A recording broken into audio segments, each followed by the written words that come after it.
Mesdames et messieurs, cher Claude, je suis très heureuse de vous accueillir ce soir au musée Camille Claudel à Nogent-sur-Seine. Monsieur le maire va nous rejoindre en cours de cérémonie tout à l'heure. Il est retenu sur 3 actuellement, mais il se dépêche pour arriver au plus vite auprès de vous.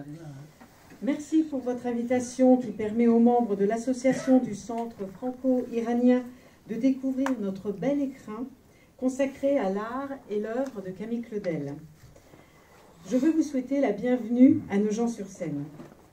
Peut-être l'avez-vous remarqué, notre ville se caractérise par la richesse, une richesse patrimoniale, architecturale, culturelle, environnementale et un certain dynamisme économique aussi. Vous venez de découvrir le musée Camille Claudel. Je crois que tout le monde l'a visité avant de se rendre ici à l'auditorium.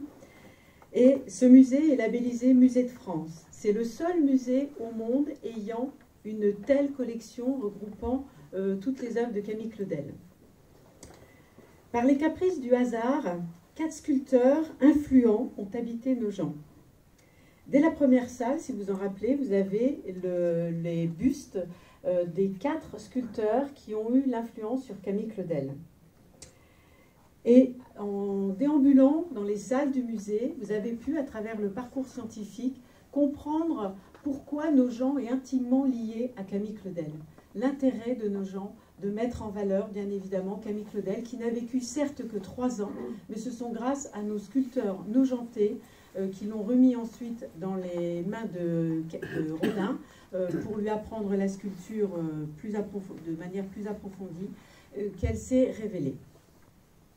Notre musée est ouvert depuis mars 2017. Nous avons connu une année exceptionnelle avec la reconnaissance républicaine de notre établissement lors de l'inauguration du musée par la ministre de la Culture en poste alors. Nogent n'a pas attiré que des artistes sculpteurs. Elle a attiré un grand écrivain et aussi un grand personnage militaire. Le grand écrivain, c'est Gustave Flaubert qui s'est inspiré de l'ambiance de Nogent-sur-Seine pour écrire son livre connu, L'éducation sentimentale. Le personnage militaire, c'est Napoléon Bonaparte, qui après avoir fait ses classes dans le département, à Brienne-le-Château, est resté quelques jours en février de 1814 pour préparer sa stratégie militaire lors de la campagne de France.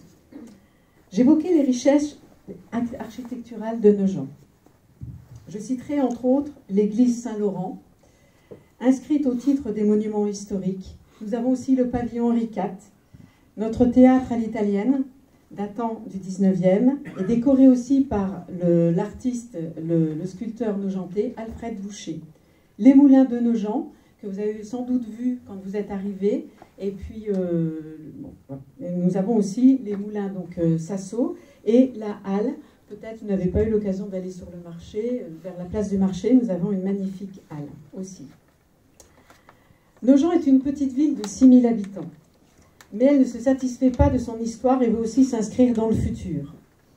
C'est pour ça que de nombreuses entreprises aussi ont permis à Nogent de rayonner depuis longtemps sur le plan économique.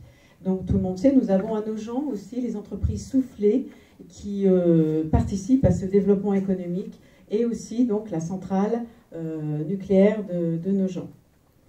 Un autre projet ambitieux est en cours.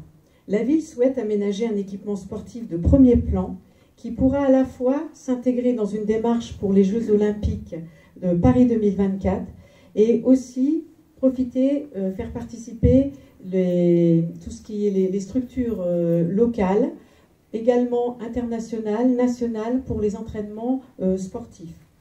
La ville a entrepris une politique de requalification urbaine qui devrait faire évoluer la perception de nos gens d'une ville où l'on passe à une ville où l'on vit. Nogent n'a pas négligé le patrimoine environnemental également.